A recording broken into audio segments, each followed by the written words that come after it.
Hi friends, అందరూ ఎలా ఉన్నారు? సో ఈ వీడియో ఎందుకంటే చాలా మంది అడుగుతున్నారు, అన్న కాస్ట్ ఎక్కువైంది, ఎందుకన్నా అంత టైము, ఎందుకన్నా మీరు అంత కాస్ట్ చెప్తున్నారు అంటున్నారు. ఒక్కటి గుర్తుపెట్టుకోండి, ఏంటంటే ఈరోజు సండే అంటే ఫన్ డే టప్పుడు కూడా నేను సండే అని చూడకుండా ఇలాగా మీ గురించి, అంటే మీరు ఇచ్చిన అమౌంట్కి ద బెస్ట్ అవుట్పుట్ రావాలని ఇంత వర్క్ పెట్టుకొని నేను ఆర్ట్ వేస్తున్నానంటే అదే ఎవరి కోసం?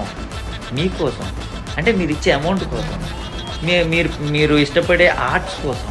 సో నేను నా టైంని మెన్షన్ చేసి, నా ఎంజాయ్మెంట్ని వదిలేసి, నేను ఎంజాయ్ చేయకుండా ఇలా కష్టపడేది దేనికి? మీకోసం కదా. సో దానివల్లే నేను కాస్ట్ అనేది తీసుకుంటాను. కాస్ట్ ఎందుకంటే నేను వేసే సైజు బట్టి, నేను పెట్టే టైం బట్టి, నేను పడే కష్టం బట్టి కాస్ట్ అనేది మ్యాక్సిమం ఉంటుందన్నమాట. సో